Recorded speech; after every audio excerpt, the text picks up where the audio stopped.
Pareciera que vengo de la escuela, ¿verdad? Bueno, vamos a divertir un poco. ¿Qué le parece? Qué gusto de verlos. Vamos a despedir a los jóvenes que vayan a su clase. Tengo a Eric saltando ahí atrás, haciéndole así, con toda la energía que tiene. Gracias, Eric. Bueno, qué gusto verlo. Mi nombre es Lester Villatoro. Hoy me toca compartir con ustedes. Y vamos a seguir nuestra serie en el libro de Hebreos. Y si es tan amable de acompañarme al capítulo 8. Y vamos a hablar sobre un asunto muy especial. Le voy a presentar a un amigo mío. Y espero que el sonido que esto haga ahorita se le quede grabado por el resto del servicio. ¿Ok? Casi me agarro el dedo. Ok. Entonces, acompáñeme al capítulo 8 de Hebreos. En los primeros 5 versículos usted va a encontrar que el escritor de Hebreos presenta un argumento.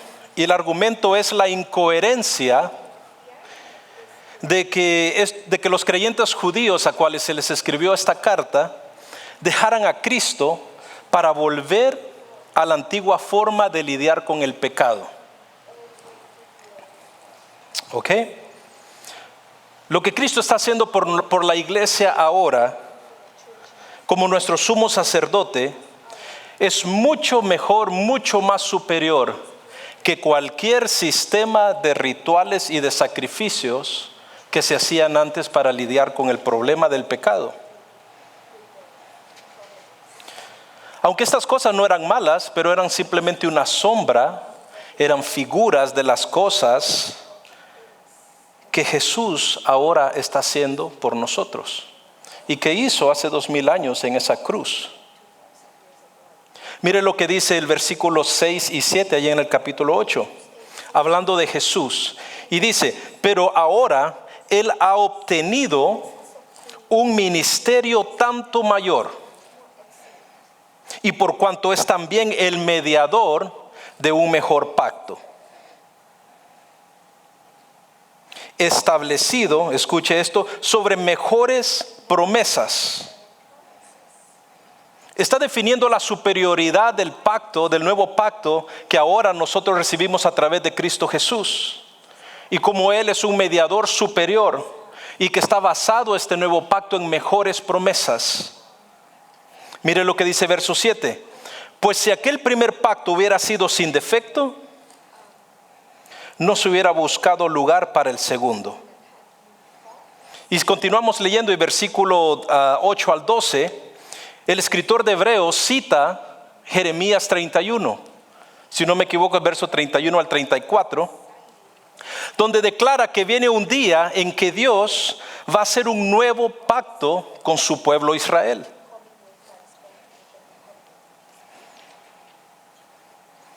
Y este nuevo pacto incluye estas cosas, de que toda persona que está bajo ese nuevo pacto conocerá personalmente a Dios.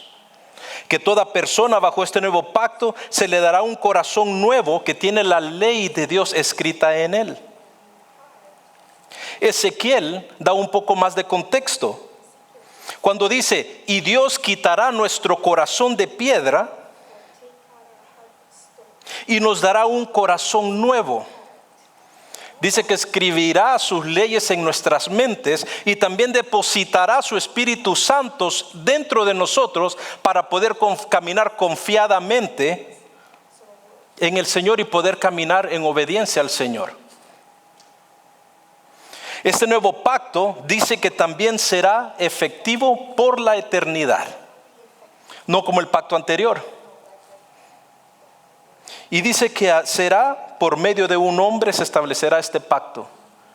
Y ese hombre se llama Jesucristo, nuestro sumo sacerdote, nuestro Señor, nuestro Redentor y nuestro Salvador.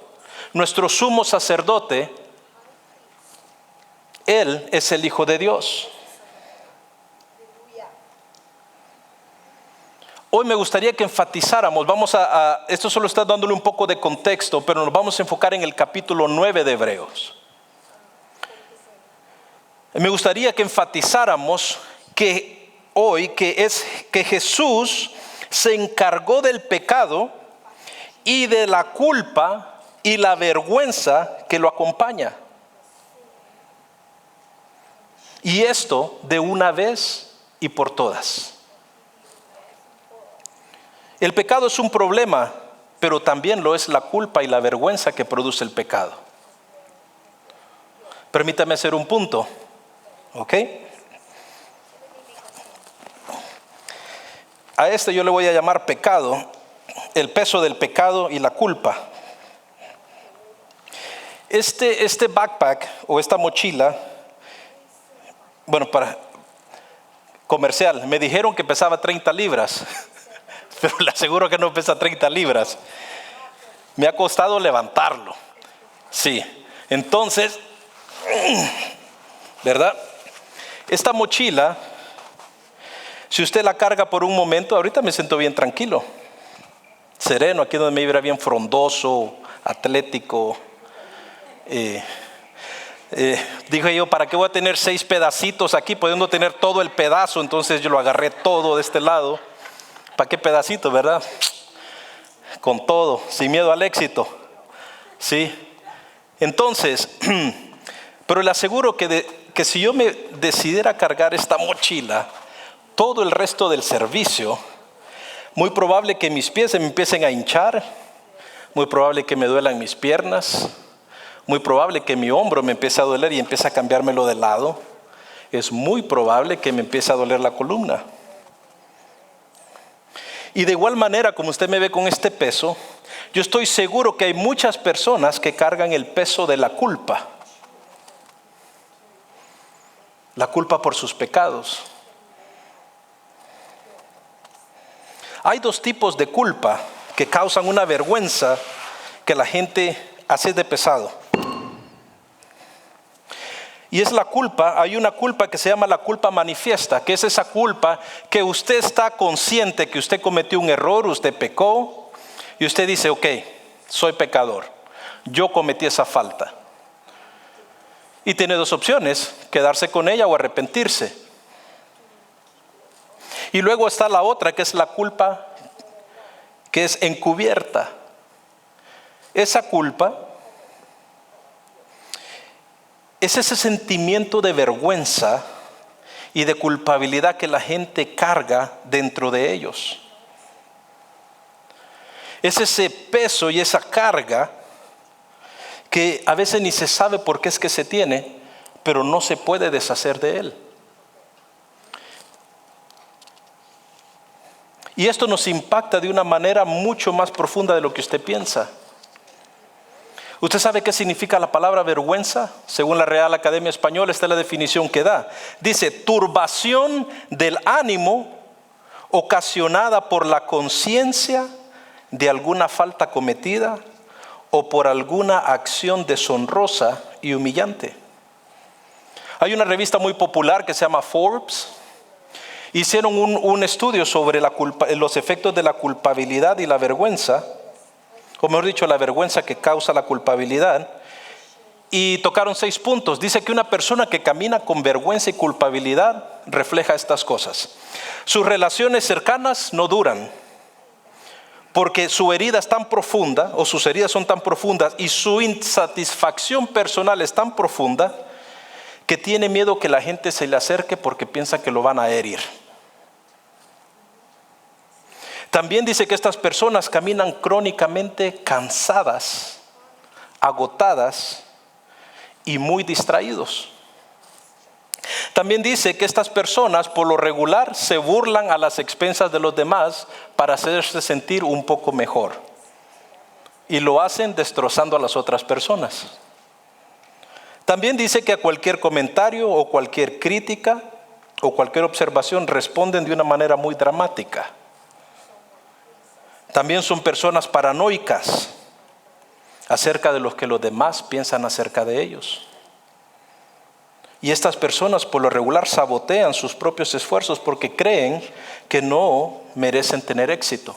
Cualquier parecido con la realidad, hermano, mera coincidencia. Yo sé que aquí no hacemos eso, nadie camina en culpa, pero es obligación mía compartir esta información. Le voy a mostrar a usted una imagen aquí. Esta es nuestra conexión con Dios. Nosotros y Dios. Usted va a ver que hay una unión. Esa unión fue lograda a través del Señor Jesucristo. Y estamos contentos de esto y estamos satisfechos con esto. Pero no específicamente quiere decir que tenemos comunión con el Señor. Porque usted probablemente cuando usted miró a su hermosa esposa, o su esposa lo miró a usted galante sobre el caballo blanco a la orilla de la playa, cabalgando con el pelo largo, los pectorales descubiertos, la camisa blanca, ¿verdad? Usted hizo lo que tuvo que hacer para poder lograr una relación con la persona. El asunto es que muchas personas logran esa relación y hasta ahí se quedan. No hay una continuidad. Y muchos de los creyentes también lograron esto a través de la fe y lograron una conexión con el Señor, pero no hay una comunión con Dios.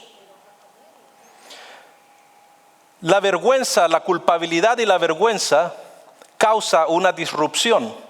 Mire el siguiente gráfica. Bloquea la vergüenza, la culpabilidad, bloquea nuestra relación con Dios. ¿Usted se ha fijado? Usted como hijo de Dios está muy contento, vamos a la iglesia, vamos a adorar a Jesús, vamos a escuchar su palabra.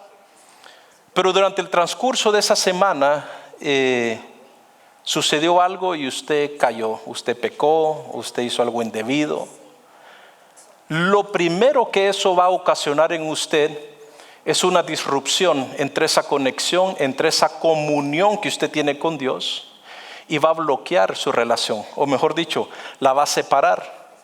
Usted llega con una vergüenza delante de Dios y usted no tiene ni el valor de levantar sus manos y declarar: Jesús me ha sanado y tengo libertad.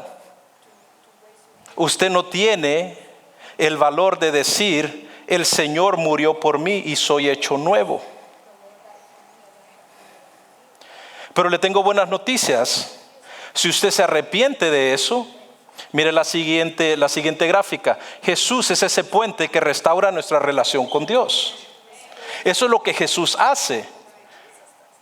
Y de eso es lo que queremos hablar ahora. Mucho cristiano camina en esa disrupción de su conexión y su comunión con Dios por las cosas que practica, por las cosas que hace. Mire, usted no me va a creer, pero uno de los problemas más grandes del cristiano, según las encuestas, es el problema que tienen lidiando con su culpabilidad por los errores que cometen. Es muy difícil conectar el ser justificado delante de Dios, pero vivir con la culpabilidad al mismo tiempo. Es incoherente. Sin embargo, esa es la experiencia de la mayoría de cristianos hoy en día. Yo sé que aquí no hay ninguno de esos, pero por si usted conoce a uno, para que le deje saber, ¿verdad? Jesús se encarga de quitar esa culpabilidad si nosotros llegamos delante de Él. Y ahorita vamos a ver el por qué es que Jesús tiene la capacidad de ser ese puente que, independientemente de la barrabasada, de la falta o de la burrada, decían de donde yo vengo, que usted ha cometido, Jesús siempre va a ser ese puente que lo va a mantener conectado y en comunión con el Padre. Ahora sí, vaya conmigo a Hebreos 9. Y no vamos a leer todo el capítulo, pero vamos a leer bastante de la porción, pero lo vamos a dividir en 3 partes, ¿le parece? La primera parte va a ser del verso 1 al verso 10, y eso habla sobre el santuario terrenal. La segunda porción va a ser verso 11 al 22 y vamos a hablar de la sangre del nuevo pacto. Y en la tercera porción, del verso 23 al 28, vamos a hablar del sacrificio definitivo. ¿Le parece? Entonces, verso 9 comienza hablando de los rituales del Antiguo Testamento, que eran una parte muy necesaria y establecida por Dios para lidiar con el problema del pecado. Y el escritor de esta carta hace la referencia a ello y luego dice en el verso 5, escuche, de estas cosas no podemos hablar ahora en detalle. No, porque la verdad que no había necesidad de hablar de estos detalles, porque ellos eran judíos, ellos conocen más por tradición que por otra cosa todo lo que implica lo que es el tabernáculo en el desierto y todas sus regulaciones para culto. Pero la última vez que yo revisé, ninguno de nosotros somos judíos, así que permítame poner un poco de contexto e ilustrarlo un poco, ¿le parece? Bueno, entonces mire, le voy a mostrar la siguiente imagen. Ese era el tabernáculo en el desierto. Discúlpeme que lo estoy usando en inglés, pero se me hizo muy bien definido y las otras imágenes que siguen después de estas son del mismo grupo. Entonces usted va a ver allí, ve dónde está el toro o el animal que está allí. Ese área se le llama el atrio. ¿Ok? Y junto al atrio usted va a ver la mesa de donde hacían los sacrificios. Va a ver lo que es el altar de bronce ahí en el mero centro. Y va a haber un lugar donde se lavaban, un lavador de bronce. Y luego usted va a ver la tienda al fondo. Ese es el templo. ¿Ok? Ahora mire la siguiente imagen.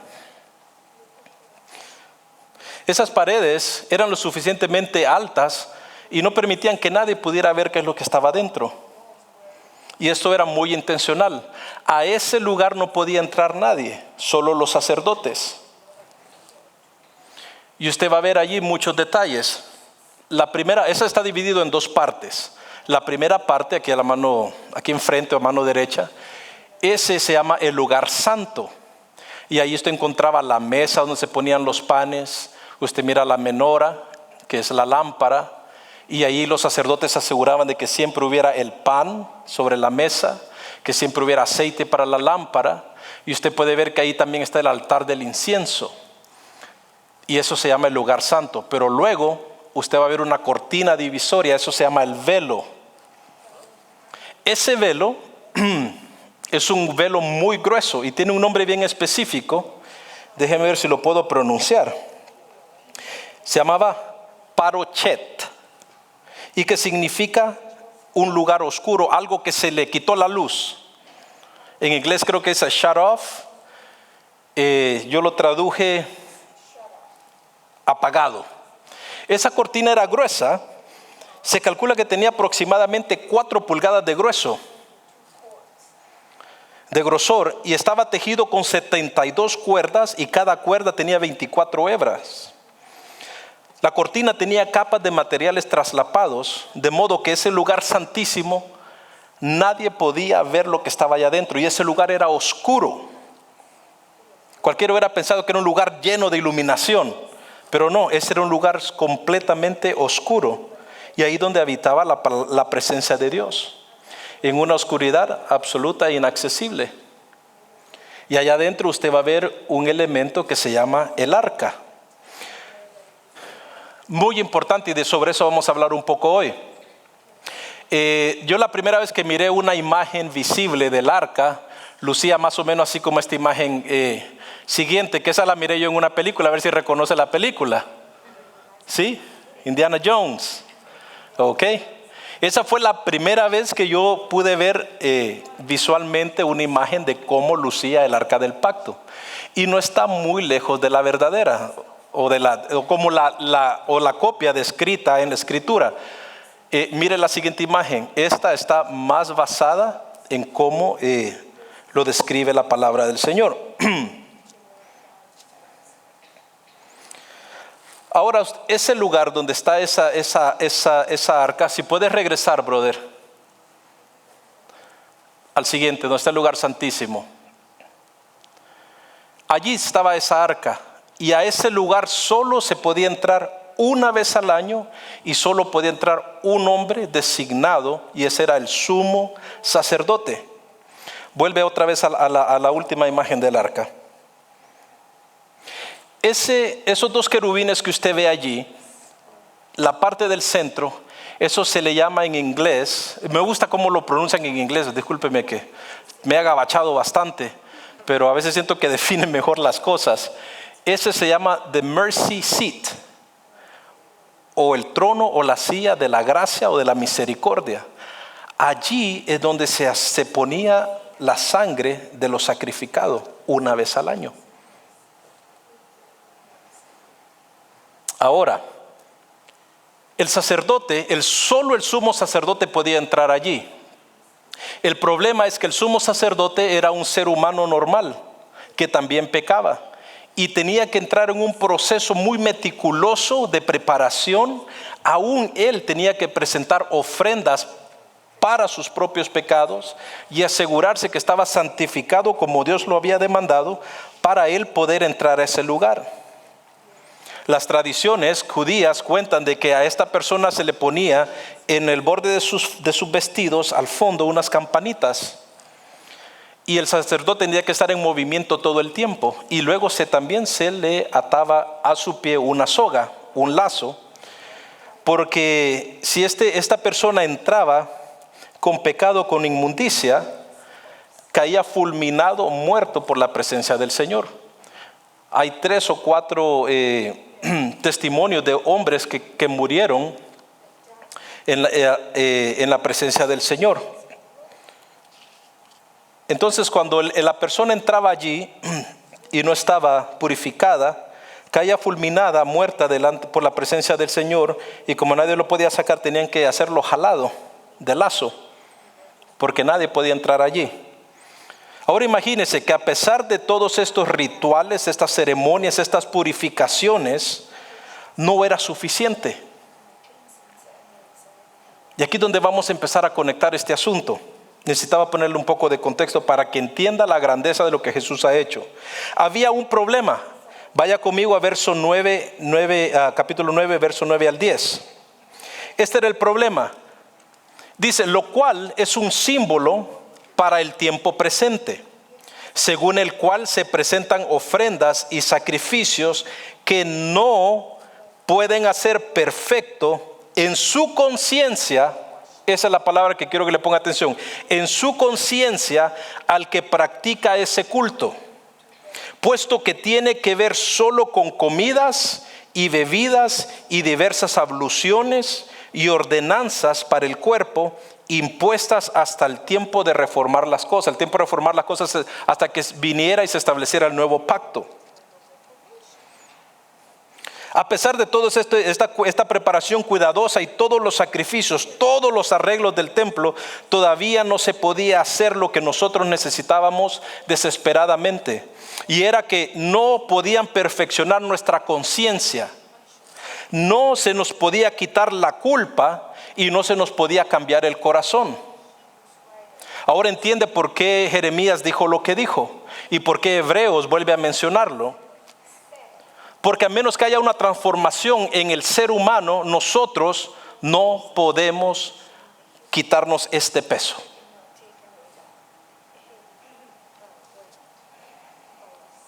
Aquí donde el escritor en Hebreos enfatiza la importancia de la sangre del nuevo pacto que es en Jesús. Vaya conmigo al verso 11 al 14 y mire lo que dice allí. Por cuanto Cristo apareció como sumo sacerdote de los bienes futuros a través de un mayor y más perfecto tabernáculo, y aquí hace un contraste. Aquí viene la excelencia del pacto de Jesús, no hecho con manos. Nosotros miramos fotografías e imágenes ahí de cómo se miraba el tabernáculo. Pero dice que el tabernáculo de Jesús es mayor y más perfecto, no hecho con manos, es decir, no de esta creación. Y no por medio de la sangre de machos cabríos y de becerros, sino que por medio de su propia sangre, porque Jesús fue sin mancha, sin pecado. Y dice que Él entró al lugar santísimo una vez, and that's it. Los otros sumos sacerdotes cada año tenían que ir otra vez y otra vez a pagar por los pecados. Jesús lo hizo una vez y ya no se necesita.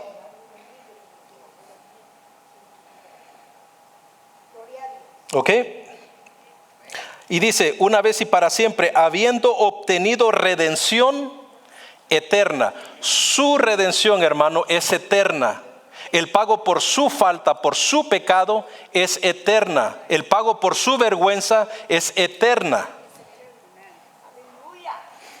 Porque si la sangre de machos cabríos y la de los toros y la ceniza de la becerra rociada sobre los que se han contaminado santifican para la purificación de la carne, cuánto más, escuche, la sangre de Cristo, el cual por el Espíritu eterno se ofreció a sí mismo sin mancha a Dios, purificará vuestra conciencia. Ahí está nuevamente la palabra, purificará vuestra conciencia de obras muertas. Usted no puede cargar culpabilidad en su corazón.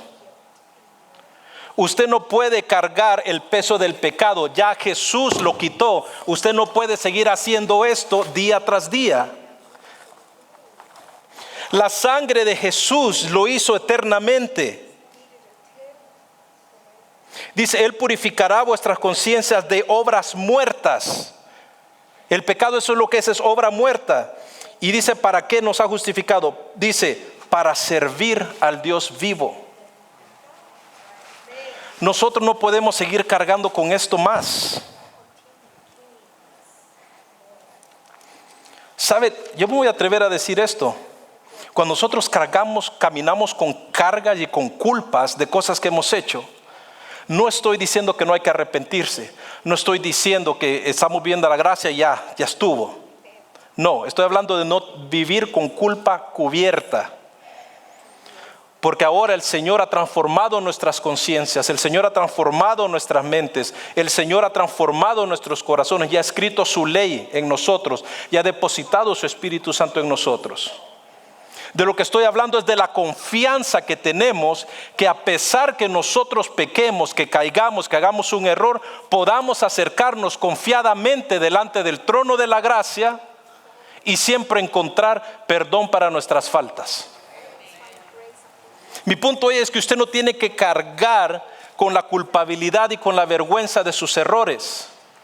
Tráigalos a los pies de Jesús. Camine en libertad. Camine en esa nueva criatura que Dios ha creado en usted. Todo el simbolismo en el templo no era más que señales y sombras y figuras que apuntaban hacia algo más. Eran sombras de lo que Cristo haría. Las ceremonias, los sacrificios de animales eran sombras, pero Cristo es la esencia de todo esto. Él hizo por nosotros lo que nosotros no podíamos hacer por nosotros mismos. Él eliminó nuestra vergüenza, nuestra culpa al perdonar y quitó nuestros pecados. Jesús lidió con la culpa y la vergüenza que produce la culpa de tres maneras. Una, Él nos transforma de ser un pecador culpable a ser un santo justificado. Yo le voy a decir, en mi vida yo me hubiese imaginado que yo iba a estar parado enseñando la palabra del Señor. En mi vida me imaginé que Dios me iba a alcanzar. Es más, en mi mente y mi corazón nunca pasó la necesidad de buscar a Dios.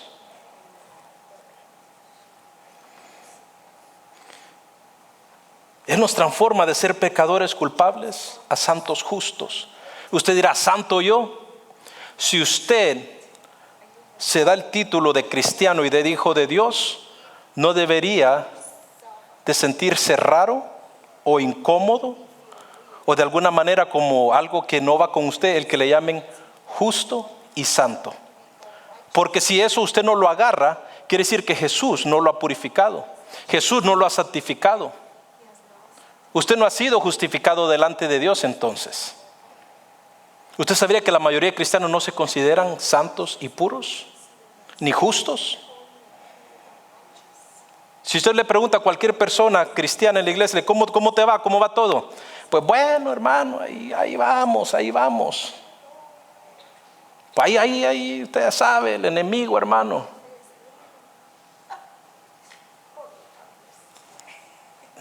Eso no es caminar justificado. Eso es no haber creído en lo que Jesús ha hecho por nosotros. Nosotros necesitamos abrazar lo que Jesús ha presentado delante de cada uno. Jesús no era otro sumo sacerdote pecador que hacía un sacrificio por nuestros pecados una vez al año. Él fue un Salvador perfecto que se convirtió en un sacrificio por cada uno de nuestras faltas. No hay manera que nosotros no hubiéramos podido acercar al Señor. Si Jesús ya abrió esa puerta, Jesús ya rasgó ese velo, ¿por qué usted insiste en quedarse en la parte de afuera? ¿Se siente que usted no califica? Sí, es cierto, usted no califica, pero en Jesús sí usted sí califica. Entre confiadamente al lugar santísimo, entre confiadamente a la presencia de su Padre, entre confiadamente a la presencia de Dios. Hermano, crea, reciba, acepte que usted tiene un lugar delante del Señor. Al cristiano le cuesta recibir esta verdad.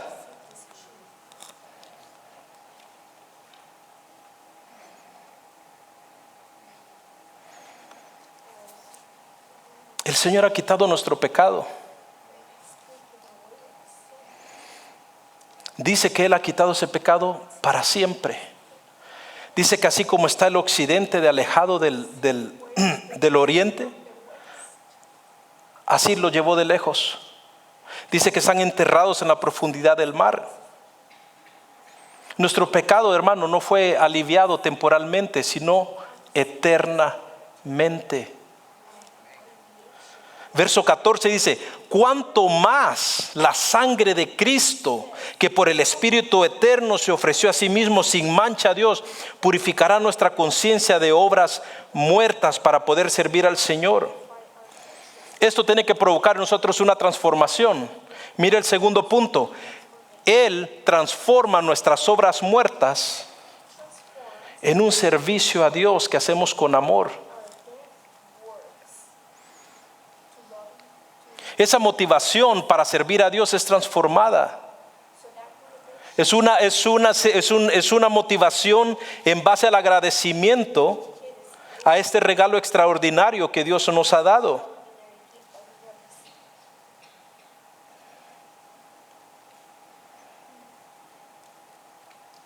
Mire lo que dice verso 24. Porque Cristo no entró en un lugar santo hecho por manos, una representación de lo verdadero, sino en el cielo mismo, para presentar ahora en la presencia de Dios por nosotros, y no para ofrecerse a sí mismo muchas veces, como el sumo sacerdote entra en el lugar santísimo cada año con sangre ajena. De otra manera le hubiera sido necesario sufrir muchas veces desde la fundación del mundo, pero ahora una sola vez en la consumación de los siglos se ha manifestado para destruir el pecado por el sacrificio de sí mismo. Verso 27. Así como está decretado que los hombres mueran una sola vez y después de esto el juicio. Verso 28. Así también Cristo, habiendo sido ofrecido una vez para llevar los pecados de muchos, aparecerá por segunda vez sin relación con el pecado. Porque eso ya se trabajó en eso. Eso ya no es parte de la ecuación. Si Jesús ya dejó eso atrás, ¿por qué usted lo sigue cargando? Dice, para salvación de los que ansiosamente le esperan. A mí me gustaría revolver el agua un poquito aquí, si me permite. Si yo preguntase, ¿cuántos de ustedes han sido redimidos por la sangre de Jesús y han sido justificados por el sacrificio de la cruz?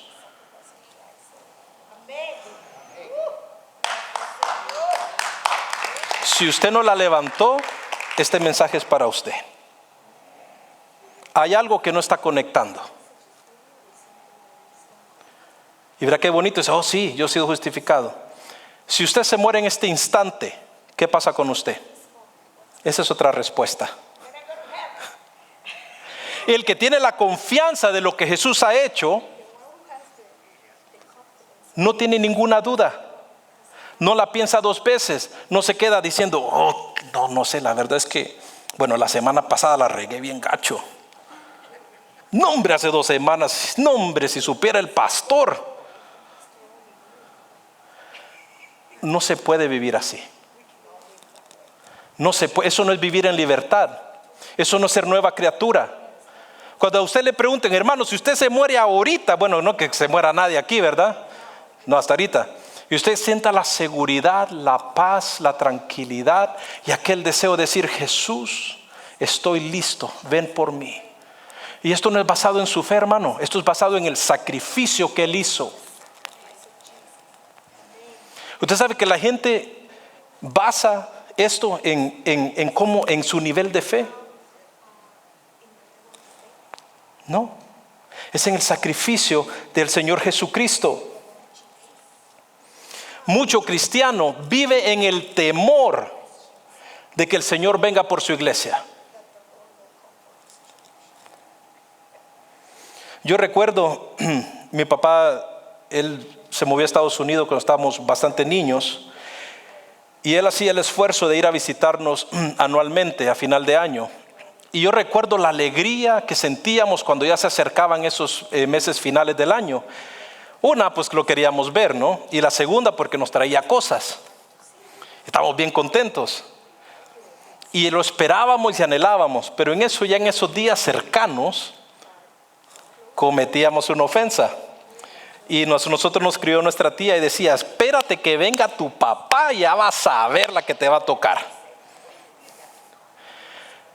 Ese anhelo que teníamos de que Él viniera, ese anhelo que teníamos de estar con Él y de verlo y de recibirlo, se convertía en que se tarde un poquito más, porque no estoy listo. Muchos cristianos viven el temor de que si Dios viene ahorita, ya viene con el cincho a darle. Jesús ya pagó por su falta. Jesús ya quitó la culpabilidad y la vergüenza. Usted no tiene que huir avergonzadamente de la presencia del Señor. En su espíritu, en su mente, en su corazón, usted tiene que anhelar ardientemente la venida del Señor Jesús. Él transforma, nuestro punto 3, Él transforma nuestro temor en un anhelo de acercarnos al Señor constantemente. Esta transformación del Evangelio es nuestro remedio para nuestra culpa y nuestra vergüenza. Si usted no ha entendido la importancia de la cruz y del sacrificio que Jesús hizo en esa cruz una vez y por todas, usted tiene un problema. Hermano, no somos perfectos, yo lo sé, porque Dios Él nos salvó. Pero no nos salvó a la perfección, todavía estamos en el proceso. Aquel que empezó la buena obra en nosotros la perfeccionará. Estamos en un proceso, somos nuevas criaturas, pero hemos emprendido un nuevo viaje, estamos aprendiendo del Señor. Y a eso me refiero, en el medio del aprendizaje va a cometer errores, no se quede estancado allí. Diga, la sangre de Jesús, el Cordero me limpió. Soy acepto delante de Dios independientemente de mis errores. Pero tiene que haber un arrepentimiento constante, en buena conciencia, en un corazón arrepentido, sabiendo que no vamos a pisotear el sacrificio de la cruz y la sangre de Jesucristo, sabiendo que es el sumo sacerdote que intercede por nosotros constantemente, de día y de noche. Yo quiero que usted agarre esa confianza que podemos tener en Jesús. Esa es la buena noticia. El sacrificio de la cruz quita toda culpa y la nueva vida de la resurrección quita toda vergüenza.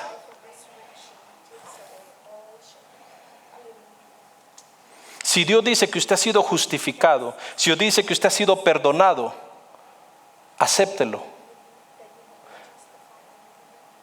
Fíjese que aquí hemos enseñado una y otra vez sobre esto. Y aún así la gente pone sus estándares de perdón mucho más arriba de los estándares de Dios. Sí, yo sé que Dios dice que soy perdonado, pero es que la verdad es que me cuesta a usted aceptarlo. La verdad que yo sé que la palabra dice, pero yo no me puedo perdonar todavía. Usted cree más la mentira que la verdad que Dios ha establecido. Dios es el que está en el trono y Él le dice, usted es acepto en Jesús. Usted no le va a decir a Dios cómo es que usted va a ser acepto delante de Él. Hermano, necesitamos dejar de creer las mentiras que el enemigo ha puesto en nosotros. Esos grandes peros que nos ponemos son puras mentiras que nos alejan de la presencia del Señor. Yo esta tarde estoy orando por 2 respuestas en este grupo de personas. Aquellos que no son salvos, permíteme decirte con todo el respeto, pero con toda la intencionalidad de mi corazón, que experimentes lo que nosotros hemos experimentado en Jesús. Y es esto: que tus ojos sean abiertos a la culpa de tus pecados. Tú necesitas a Jesús y la salvación que Él te ofrece. Tú piensas que esa culpabilidad, que esa carga, que esa vergüenza te la vas a quitar casándote, con un mejor trabajo, con una mejor casa. Eso no lo va a quitar. Solo Jesús puede arreglar eso. Solo Jesús puede quitar esto de tu corazón, de tu alma, de tu mente y de tu vida. Solo la sangre de Jesús te puede quitar eso. Nada más. Mi segunda oración es para los que somos creyentes. Y estoy orando para que sean liberados de los sentimientos de culpa, de vergüenza y de miedo que lo paralizan como hijo de Dios.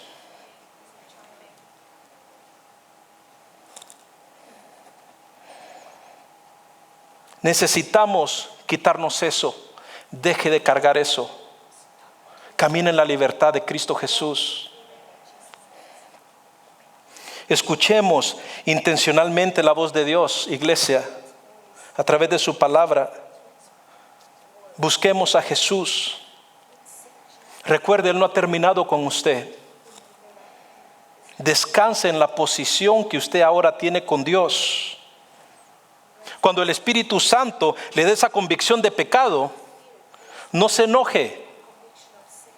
No niegue lo que está haciendo, sino que admítalo. No se dé por vencido. Siga adelante. Todo lo puedo en Cristo que me fortalece. Aceptemos con gratitud la convicción, sabiendo que Dios nos ama profundamente y nos ama lo suficiente para ayudarnos a cambiar y no dejarnos atrás, estancados con el peso del pecado, de la culpa y de la vergüenza. Sigamos adelante. Dios es bueno. ¿Por qué no le un fuerte aplauso a Dios? Amén. Gracias, Jesús. ¿Por qué no cierra sus ojos? Levanta sus manos y dígale: gracias, Jesús, por lo que tú has hecho por mí. Gracias, Jesús, por ser ese sacrificio eterno una vez y por todas. Gracias, Jesús, por justificarme. Gracias, Jesús, por perdonarme. Gracias, Jesús, por santificarme. Gracias, Jesús, por la obra que estás haciendo en mí. Ya no camino en miedo, no camino en temor, ni en culpa, ni en vergüenza. Es más, te espero, Señor Jesús, con el deseo de mi alma, que el día que tú te manifiestes y vengas por tu iglesia. Jesús, Jesús, Jesús, queremos pronunciar tu nombre viéndote, Señor, al rostro y decirte gracias, Jesús, mientras nos postramos delante de tu presencia por la grandeza que tú has hecho para con nosotros. Una obra extraordinaria que a la misma vez fue inmerecida, Jesús, pero así eres tú. Gracias, Señor, te damos en esta tarde y recibimos de una vez y por todas ese perdón y soltamos, Dios, esas cargas que en ningún momento tú quisiste que nosotros cargáramos por nuestros errores. Gracias por darnos un corazón de carne, un corazón con tu palabra y tu ley escrita en ellos. Gracias por purificar nuestra conciencia. Gracias porque podemos acercarnos confiadamente al trono de tu gracia. Gracias por tu amor. Gracias por lo que estás haciendo. En el nombre de Jesús te damos gloria y honra. Amén y amén. Gracias por escucharme, hermanos. Que el Señor los bendiga. Y nos miramos el siguiente domingo. ¿Algún voluntario para llevarse la carga? ¿O ya la dejó aquí toda? Magnífico. El Señor me le bendiga.